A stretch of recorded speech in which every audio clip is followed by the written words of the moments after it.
She's the group president of the largest healthcare staffing company in the United States, AlayaCare.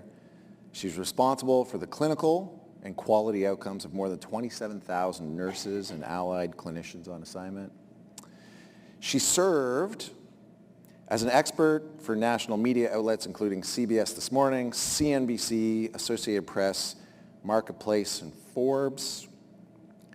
She totally needs to be the next guest on Home Health 360. Found wherever you find your podcasts. Please welcome me. Please join me. Please don't. You don't need to welcome me. You've been so welcoming already. Please join me in welcoming the most electrifying keynote speaker in the history of home care, April Hansen.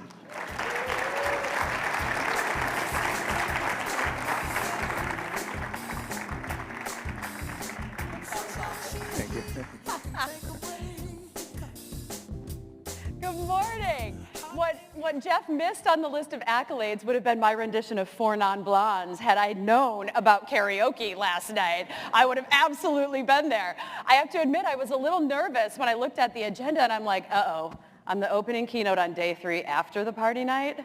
Is anyone actually going to be there? But look at all of you. Lean to the person next to you, say, good job. You powered through. You're here. You may want to snap a selfie so you can send it to your boss and be like, I made it. I made it to the opening session. Your money was not wasted. We're there. I actually am thrilled to be here. I left a beach in Gulf Shores, Alabama, to come to Canada. Anybody from Alabama in here? I think we have. Woo! Yes. I was on a little vacation, and my husband's like, well, do you want to go to Canada, or are you going to stay? I was like, oh, I'm definitely going to Canada. He looked at me, he's like, what? I live in Wisconsin, so I'm basically Canadian. But anyways, I loved this opportunity because as I was getting to know the team with AlayaCare and looking at what this conference does and being back in person, I thought to myself, wow, there are so many parallels in what's going on right here in this room and what's happening in your market that parallel to my own story and basically where I've gone through this whole process of digital transformation that I was so excited to be able to be here and share with you some of the insights. So what I want to do today is kind of take you through a little bit of a journey. I want you to understand my own personal story of where my company was. Jeff mentioned this in the intro, that I'm the group president of the United States' largest healthcare staffing firm. We were a little busy the last couple of years, but thank goodness we were ready for that market moment. And so I want to take you through that story and what that felt like and what some of those problems were and some of those challenges. And I want to distill some of the insights that I've gained to help all of you be ready for your market moment. I believe right now you're at a really, really incredible time. You are sitting sort of on the edge of a breakthrough. Your business has always been substantiated. In fact, you actually have better research than most other industries to prove that you produce better outcomes, people like it better, and you can save money. Wow, you have a perfect, compelling business proposition. You have challenges. There's fragmentation, of course, right? There's hiring, retention. Wow, who in here thinks hiring's super easy? Nobody, right? I was just checking to make sure you're awake.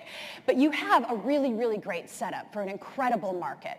And so what I believe personally is that growth is at your fingertips. And it's not really asking the question of if we get hit by a recession or if this happens or what are we going to do. It's how are you going to take advantage of the moment that's right in front of you, and how are you going to be ready for it? You cannot start getting ready to take advantage of your market moment when it's already there. And so now is the time for action. So let me bring you through a little bit of my journey of how I realized in my own business in healthcare staffing in the US that we were in our market moment and how we were prepared. So I want you to go back in time to a time when most of us would probably like to forget, but it's February 6, 2020. And I am in this frozen tundra, Green Bay, Wisconsin, boring building. This is Prevea Health Clinic's Administrative Conference Center. And I was on the board for the Wisconsin Organization of Nurse Leaders, and we were having an in-person board meeting. Those were still happening, remember? The U.S. didn't know what the heck was going on over across the pond yet. So I get to the board meeting that morning, And I had started to hear rumblings about what was happening around the world, but it hadn't really yet hit us in the US. So I get my laptop up and we're starting into our committee readouts. I was chair of the membership committee. And I had my cell phone tucked just underneath my leg in the chair, and it kept buzzing and buzzing and buzzing. And I was thinking to myself, my God, people, I can't even get a day off. I'm in a board meeting. Can you please leave me alone? Who needs me now, right? So I decided to just pull my phone up really quick and take a sneak peek at it. And I saw a text from my highest ranking employee from my team in San Diego. I was like, oh, she needs me. I better answer that one and open it. And this is what the text said. It said, they just landed the second plane from Wuhan at Miramar. These people are sick and we need you. At that minute, the hair stood up on the back of my neck. The reason why this was impactful is Miramar Marine Corps Air Station in San Diego, and University of California, San Diego Medical Center is one of our really big clients. So we have hundreds of travel nurses that are staffed at UCSD, and they're about to be some of the first nurses in the country to care for patients that we thought had COVID. Remember then, we didn't even have testing that could tell us that. It took weeks for national laboratories to tell us whether or not, but these people were sick.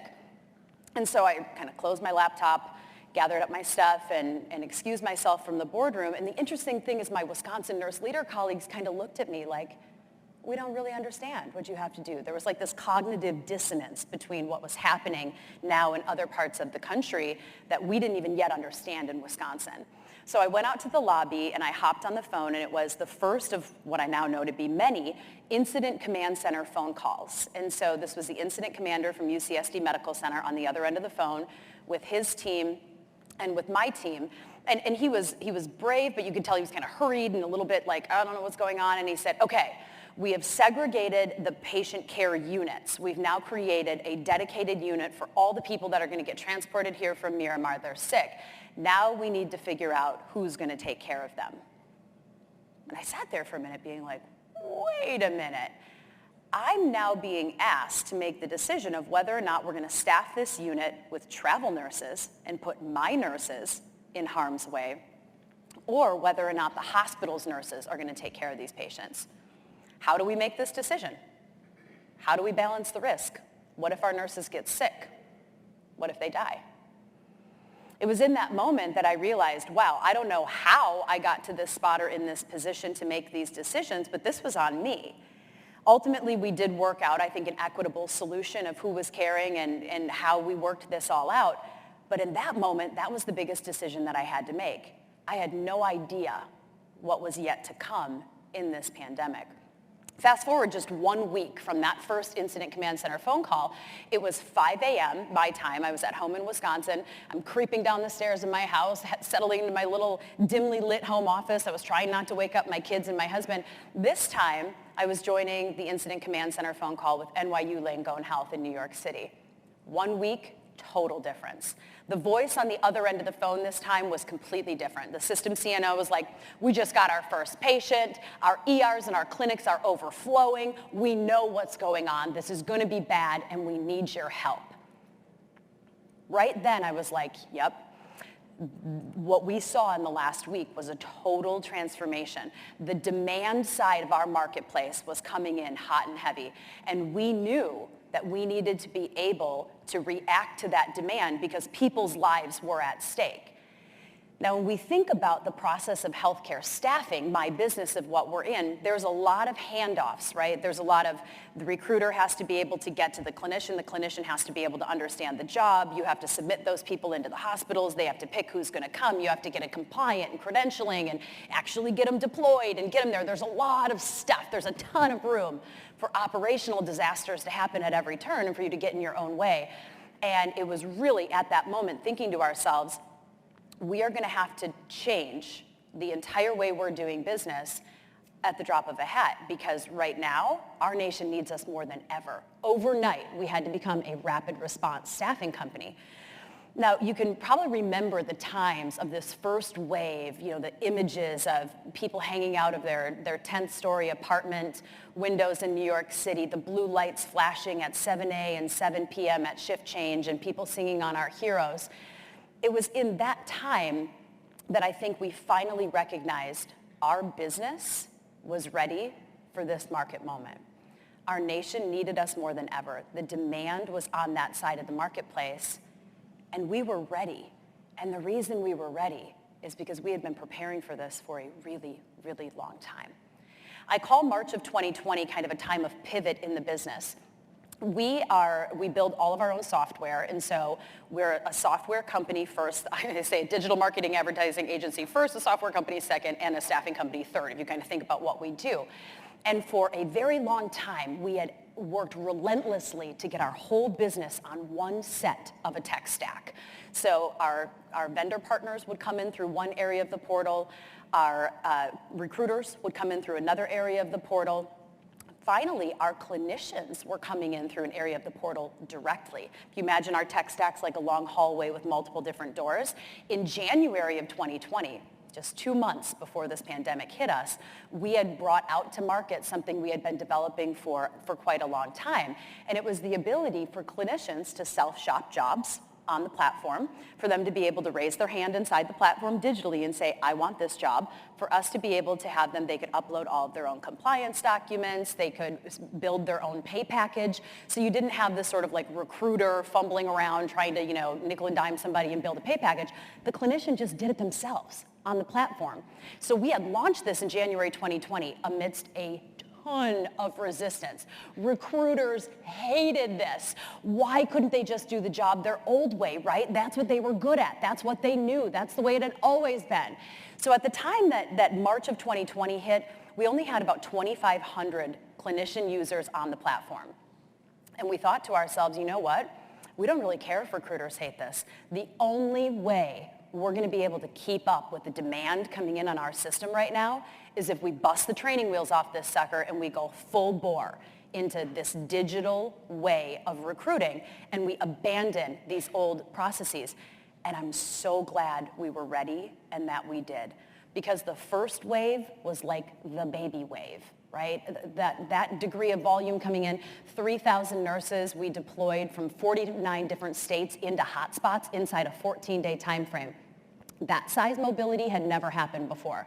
Fast forward through 2021, bring that number up to 200,000 nurses deployed.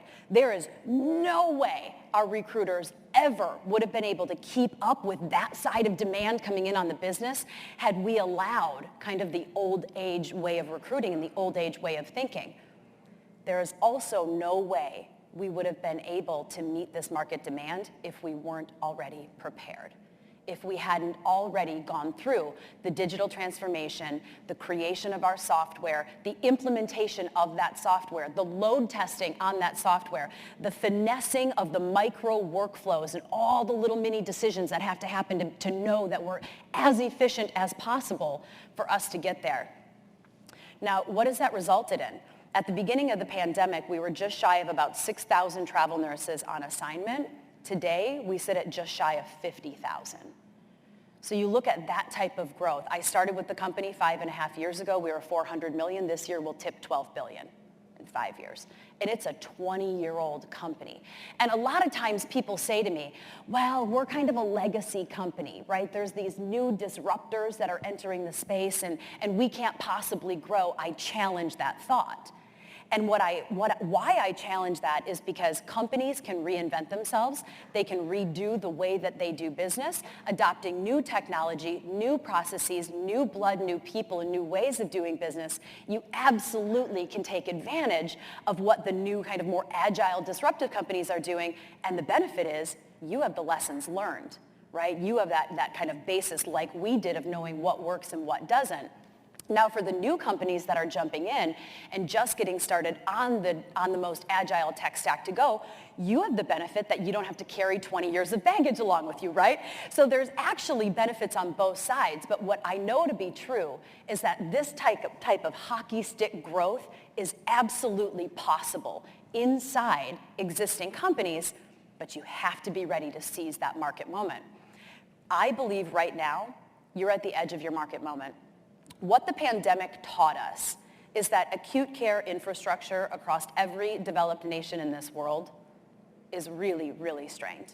And our entire healthcare system is very, very vulnerable. The US is probably just the most glaring example of this internationally, of where vulnerabilities exist, an insolvent payer model, all of these different pieces. But when you really think about where is the future going, the future is not going to acute care. And you all know that. We all believe that. And this is the opportunity right now to get yourself ready to make the moves and the decisions that you need so you can go and grow, not just figure out how to survive. So when I think about digital transformation and kind of boiling down, like what were the big 3 lessons that we learned, I want to spend some time on 3 key areas that I think were really, really impactful. First of all, in digital transformation and in decision making, I challenge everybody to think about exponents, not addition. What do I mean by that? I believe in our business and in digital transformation, 2 + 2 = 4 is not good enough. How do you achieve exponential growth? Let me give you an example. When we had the old way of recruiting done, the average recruiter could carry about 20 travel nurses on assignment. In the new way of recruiting, post-digital transformation, where we're now fully live on our platform, our recruiters on average carry 5 times more nurses than anybody else in the healthcare staffing industry. We can have 6-month tenured recruiters that are carrying 100,000 nurses on assignment, and it's not at the sacrifice of that nurse's experience. So when you think about this, what happens when a market does have a downturn and where you get squeezed? You need that operating leverage. And the only way that you really achieve that operating leverage is to have the productivity inside your systems and inside your processes to make you that much more efficient.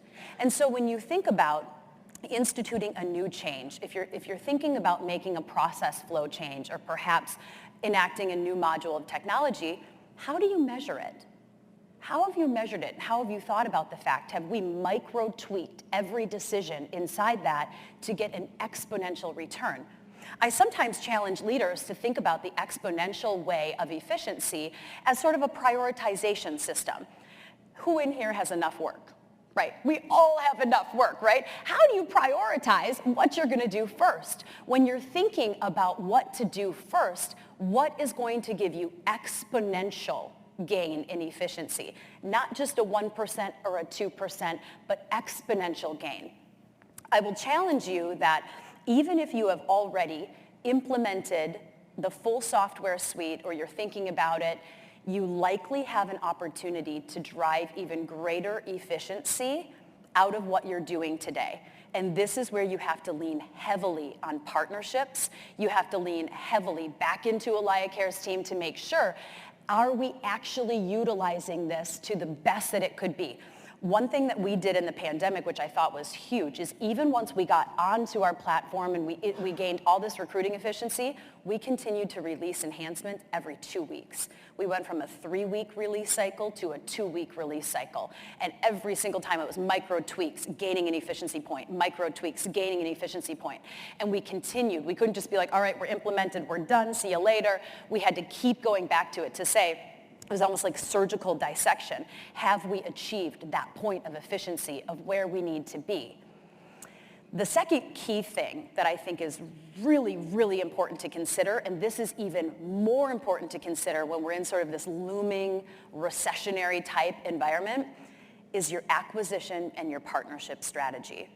And I call our own acquisition and partnership strategy kind of walking a fine line between ingenious or insane. In the midst of 2021, when our market demand was massive and we're on this rocket ship growth curve, we completed 5 acquisitions. One was big enough, sizable enough that the FTC in the US had to get involved. And so people could think, well, wow, how were you able to substantiate that pressure?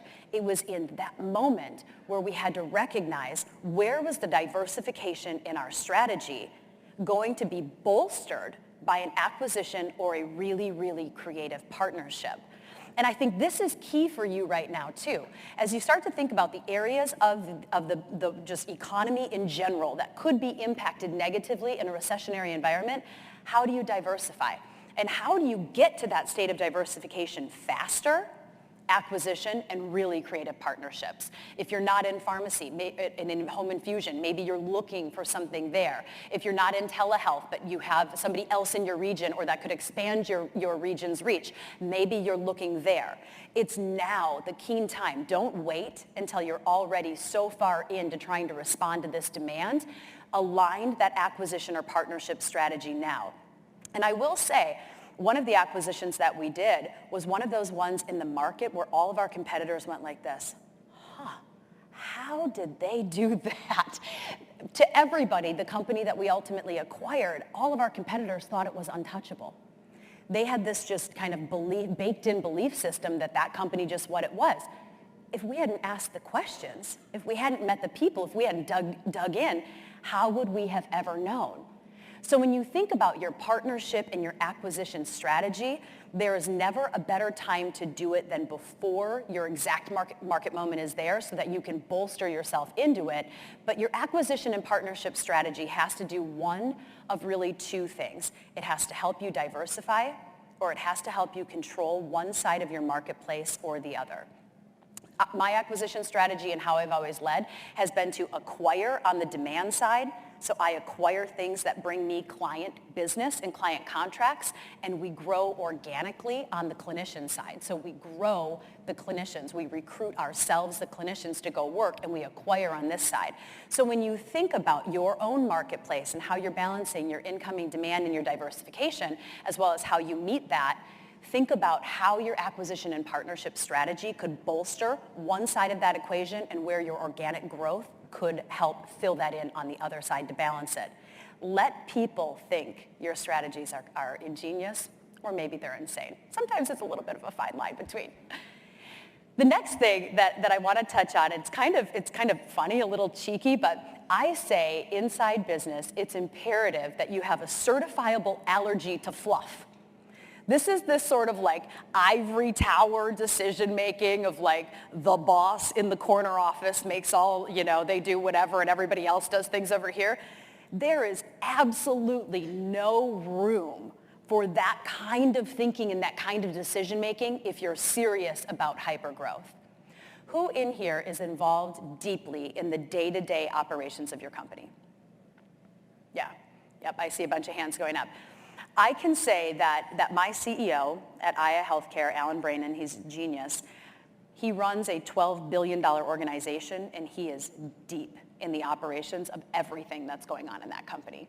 And it's important. It's not because he's some erratic micromanager or something, but he has the ability to spot the inefficiencies and to pick things up.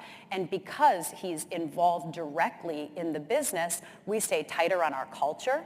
We stay tighter on our vision. Super flat organizational structure. I'm actually going through a motion right now with my team where I'm going to be breaking down some of the hierarchy that's been created, and we're going back into a small team of teams. Has anyone in here ever read the book Team of Teams by General Stanley McChrystal? Yes, I see a couple of hands back there. It's a really, really interesting book. And what's interesting about it is it talks about kind of the U.S. versus Al-Qaeda and how Al-Qaeda's strategy of small teams of teams with decentralized decision-making was faster, it was more nimble, and it didn't take as long and sort of get as clunky to be able to make decisions. I think about that here.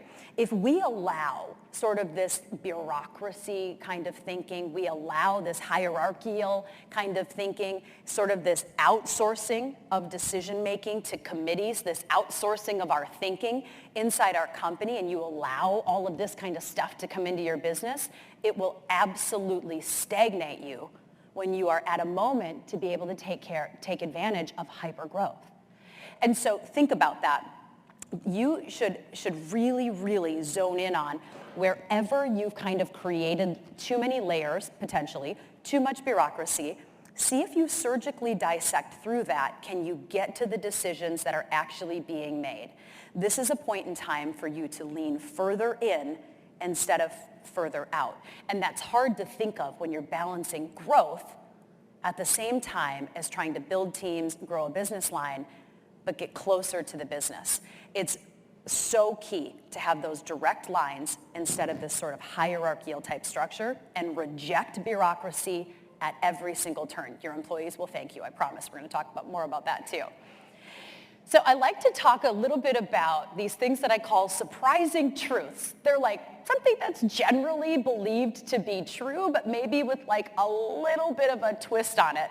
For me, a big sort of aha moment and a surprising truth in going through this rapid hypergrowth and digital transformation is that IQ points only get you so far. You can have the smartest people in your company wrapped around some of the most important processes and projects, and they can produce the worst results. And I think why? Why does this happen? This boils down to really the seesaw of decisioning, that art of making a decision confidence on one side and decision competence on the other. Now, decision confidence, of course, comes with time and tenure in position. You can see there's sort of a natural bell curve. You get the really motivated early people. They're brand new to the company. They have a gazillion ideas. They're super confident. And then they realize, like, whoops, maybe I didn't have all of the details. Then they go into the valley of decision despair. And they're like, I have no idea what I'm doing. I shouldn't be making these decisions. And then they climb back up out of that, like, okay, now I have my sea legs underneath me. I know how this company works. I know how the industry works. I can make better, more confident decisions. Decision competence is harder. It's harder to kind of cut through and to figure out. But really, when you think about what is competence in decision making, it's the ability to see problems in different ways with different lenses. The ability to step back from something when everybody else is just going forward, the bobbleheads, the groupthink, and now we're little virtual bobbleheads, the groupthink moving forward. It's the ability for that person to come in and say, what if we thought about it this way? What if we're actually thinking about this problem wrong? What if we applied this lens? I'll say the most important person in a meeting, the one that's most memorable, is the person that's willing to offer the alternative lens. And so when you're kind of assessing how are decisions getting made, if you're meeting with your team, big or small, maybe it's just you and your co-founder, you and your partner, if everybody thinks about everything the same way, you've probably missed a lens. So I challenge you to have this sort of alternative way of thinking, but the other side of this is that decisions take too long. In business, time kills all deals, and decision time kills progress. In hypergrowth, you have to rapidly make decisions. You have to make a choice and take action. And I think one of the biggest things that's plaguing so many businesses right now is no action. When you sort of just stall out on the decision, because maybe the right answer just didn't jump off the page to you, or you couldn't wrap your brain around how that decision would fit in or how that change would work. And so what do? You don't do anything. Or maybe you get to the point where there are so many decisions coming at you, you're drinking through the fire hose, that it kind of comes in, it's the fire of the day, and then it goes away. And then weeks later, that problem surfaces again, and you're like, oh my gosh, I can't believe we didn't get this resolved. If I were to think about all the decisions that we made in the time of the pandemic and wrote them on little sticky notes, I could fill the walls of this room, but it had to be rapid fire decision making. I remember it was March of 2020, and we had attempted to do spring break with our kids, which was like the craziest thing ever. That was the spring break we all went on, and the kids never went back to school. It was like, oh my gosh. But I was sitting on, I worked the entire thing. I was on the phone. We were doing all these deployments, and I was sitting on the edge of my in-laws' spare bed in Florida, and I was on the phone with my CEO, and we were working through this just, flooding incoming demand. And he said, you know what, April? I don't know exactly how we're going to do this, but if we don't do it, who is? And I was like, yeah, you're exactly right. We didn't know how workers' comp policies were going to work out for all the clinicians that were going to get COVID. We didn't know how we were going to find housing for all these people. At one point in time, when we got an order to bring 2,000 nurses into New Jersey, we were talking to a cruise ship to see if maybe we could just pull that sucker into the port and house them there, because where else were we going to put them, right? So we really, really had to think differently, and we did not have all the information needed, but we had to move fast.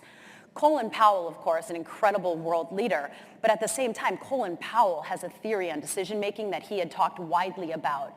And what Colin Powell's rule on decision-making is, I think it's brilliant. He calls it the 40-70 rule in decisioning.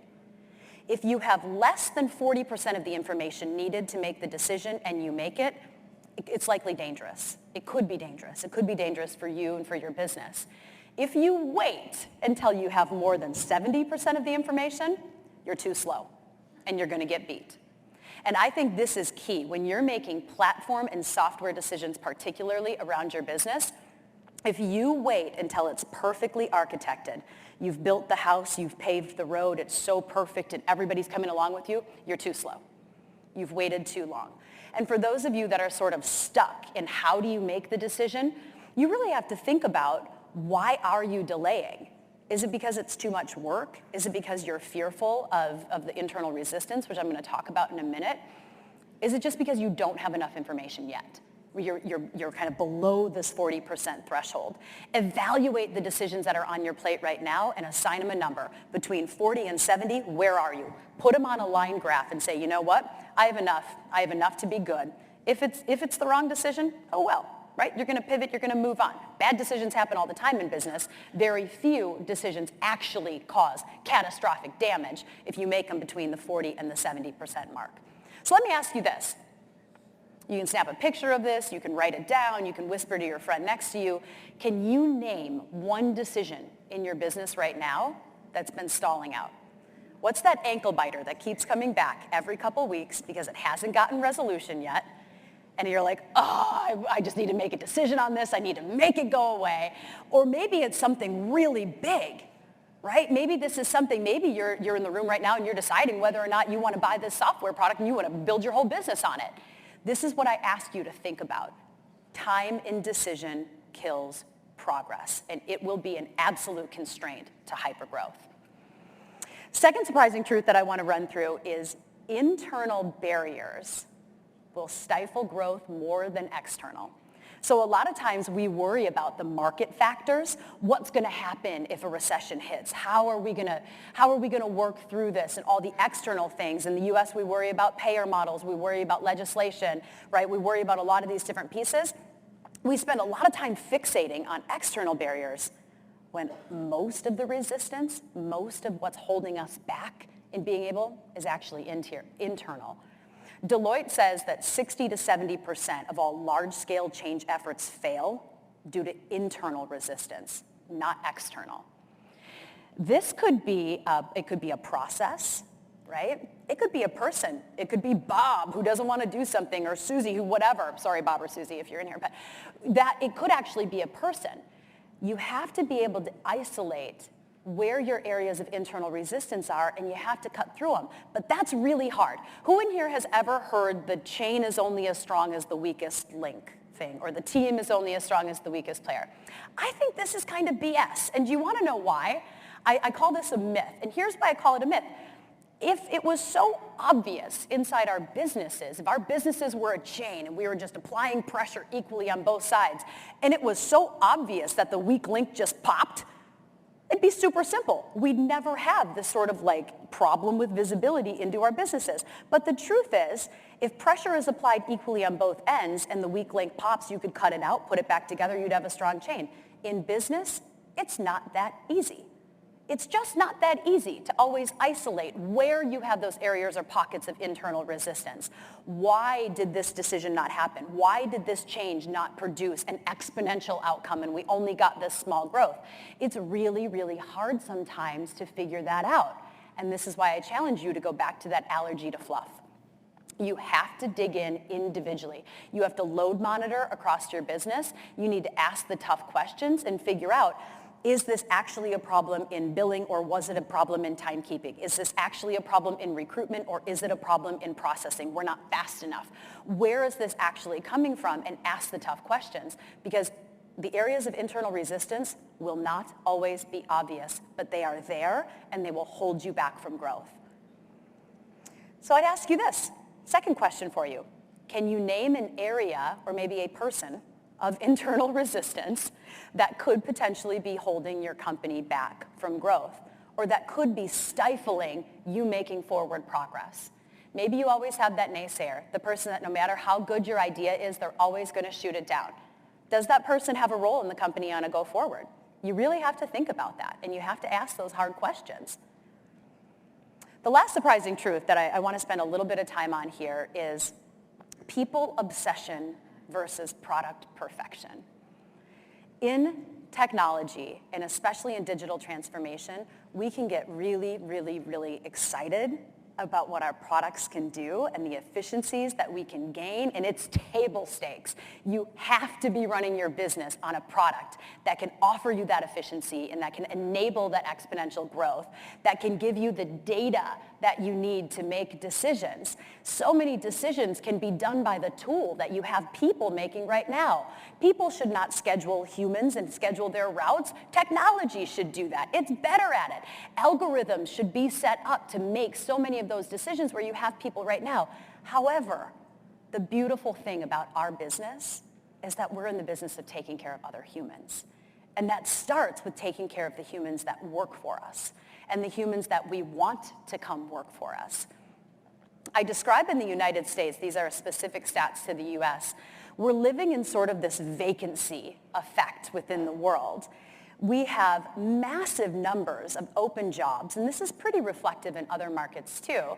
We have massive numbers of open jobs, yet our workforce participation rates are kind of waning, and healthcare in particular has been in the eye of the storm. This whole, whether we want to call it great resignation, the great reshuffling, I don't even care anymore because there's so many words to describe. I use the term vacancy effect. If you think about the US landscape right now, we have 11.2 million open jobs in all sectors, not just healthcare. But think about how healthcare in particular has been hit. 650,000 nurses in the US are on the verge of retirement. And guess what they're saying about showing up to work right now where they're short-staffed, ratios are exploding, patients are boarding in ERs and everywhere else. They can't get them discharged fast enough because P.S. there's not enough home care be able to take care of them, so they're boarding in hospitals. The nursing homes can't yet take up to full volume. We're in a bit of a mess there, but we have a bunch of people that are sitting on the edge of this silver tsunami. In addition to that, the primary demographic of our healthcare clinicians, especially nurses and nursing assistants in the U.S., are women of childbearing age. Yet women of childbearing age have been disproportionately impacted by effects of the pandemic. Only half of our daycare centers in the U.S. are back operating at full capacity. So many went out of business, quite frankly. So we have this entire sector of the workforce that would typically participate, but they can't, or maybe they won't. We also have this challenge of just net attrition. There was an article that was published, I think, in February of 2021, or maybe it was in 2022, it was like, good news, we lost less people in 2021 than 2020 from healthcare. I was like, good news? Like, nice job taking a spin on that, but I'm not sure it's accurate. We've lost 75,000 people total have just attrited. It was 108 people a day through 2020 and 2021 out of healthcare. And I just read an article in Becker's this week, 330,000 physicians and advanced practice providers left healthcare in 2021. Wow. If they were smart, they moved to Canada. However, I can understand why they're doing this. So we have this sort of problem right now where we need people. And in order to relieve the internal pressure, you need people. This is it. It all comes back down to it. Like, I can get the technology, I can get the customers, I need the people to be able to take care of them. I challenge everyone in here right now to start thinking like a staffing agency. If you want to recruit people, you have to think about your sales engine being just as strong for those employees that you want to bring in as it is for those customers that you want to bring in. Corporate brand and employer brand have never been more important to distinguish. So many of us set a giant marketing budget to go out and tell the world what we can do in our services and in our offerings, and we're seeking that additional market share based on the customers that we can acquire. Most of us spend a fraction of that budget trying to attract talent to be able to care for all of that demand that we just generated. Right now, it's more important than ever that you invest in what your employer brand is. How many of you go out to Glassdoor and you stalk yourself? Yes. I did a couple weeks ago, and then I got to let my CFO know she got blasted with a review that she did on an interview. That was not a fun call to make. But you have to really, what are people saying about you? And how are you responding to that? And what are you putting out to the world as your employer brand? And are you making that investment? You have to live, and your jobs need to live where your job seekers live. You have to be able to engage with them on the platforms where they want to digest your jobs. A post and pray method will not work. You have to be investing aggressively in advertising, but more so than just, we have a job, we're great, come and work for us, you have to tell the story of your employer brand. The beautiful thing that you have is you have stories every single day of human emotional connection. What the work that your people are doing, the case studies that you can dig up and you can share, other humans naturally are attracted to hearing those stories. Have you invested in video? Have you started using video in any of your job advertising? Are you talking about the frictionless process that you have, if you're using the software especially, where it's easy? Providers can go out, the home care providers can go out, they can see their patients, it can all be done on an app, their routes are planned, they're efficient, they're smart, they don't have to have this like clunky process in between. Are you telling that story? If you're not, I challenge you to tell that story. This is what they want. You all sit in the industry that is closest to gig economy work as anybody in healthcare. Hospitals can't do that. They have to come to those four walls. They have to come work 12-and-a-half-hour shifts. You know, it's not flexible. You have much more flexibility and a greater employer value proposition. I want to challenge you on this. I think employers sometimes have bad policies and bad protocols that ultimately end up hurting you. One of these starts right at the tip of the iceberg in hiring. If you're using an applicant tracking system and you are not responding to candidates within minutes, hours, okay, I'll give you hours. If you're not responding right away because it doesn't fit in the workflow, or maybe this person's off and they're not there, and before this person can talk to them, this person has to pick it up and this person has to do this, you're losing good candidates. You are absolutely losing good candidates. Or maybe you have too many barriers up front for hiring. I talk to hospitals about this all the time. Why do the food service workers that they're trying to hire need a high school diploma? Why? I own 2 restaurants. I can guarantee you they don't. And they can produce really good food. So when you think about this, have you looked at what are the requirements of your job description? Have you looked at barriers that you've imposed in the process? Have you drilled into the key performance indicators of how rapidly you're responding, how you're recruiting, and how you're getting back to them? I have a friend here, this is Gary Ridge. He's the outgoing CEO of the WD-40 company. I'm sure many of you are familiar with that company, multinational, great organization. And Gary, I think, is brilliant. He created a position inside the company called the VP of Crappy Policies. Gary uses a different word. I promise to keep this PG for you. But he actually gave a person that title, and that person's only job was to go around everywhere in the company and find where the electric shocks existed in the organization. Whether or not a caregiver had to go through, 5 rounds of interviews before they could get hired, or whether or not the application sat for 100 years before someone called them back, or whether or not it was impossible to get time right and their paycheck was wrong every time, or maybe they really needed daily pay to support their life and they couldn't get that. Maybe it was things, really weird things like, name badge policies or scrubs or something that was in the way.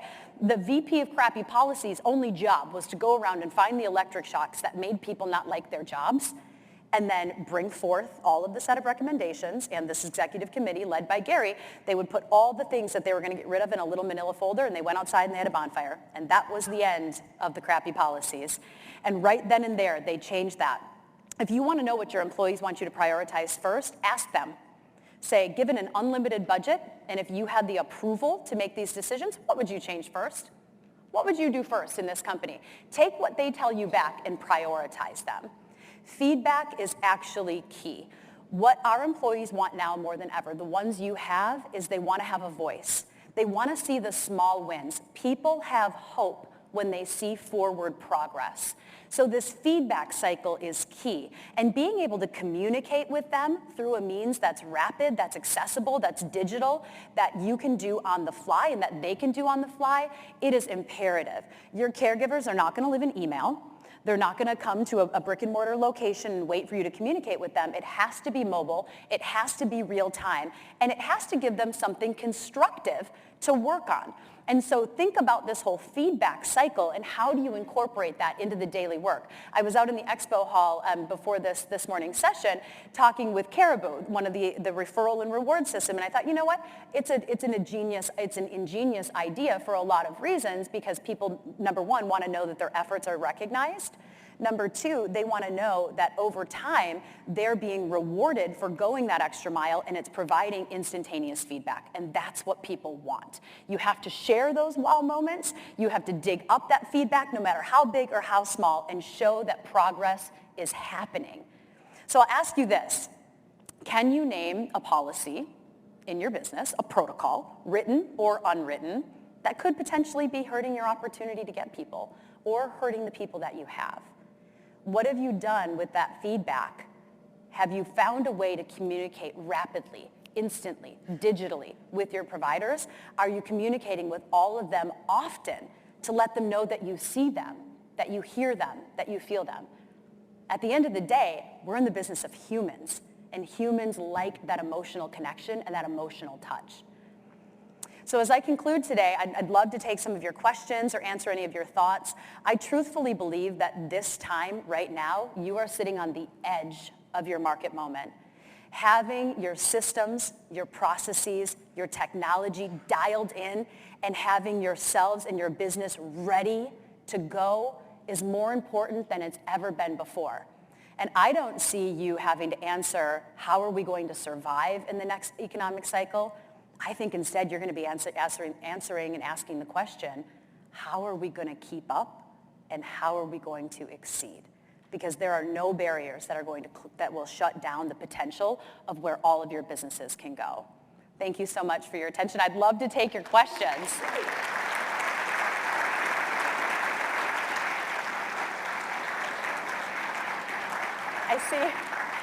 I see we have the awesome microphones that we could just throw across the room at each other. Nobody will even get injured.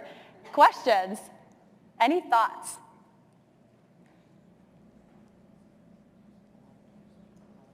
One right back here.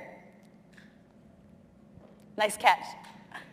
I'm curious to hear more just about your recruitment and doing that all digitally. So did you eliminate in-person interviewing completely? And I guess, did you find that by doing recruitment more digitally, you were perhaps limiting the people that you could attract?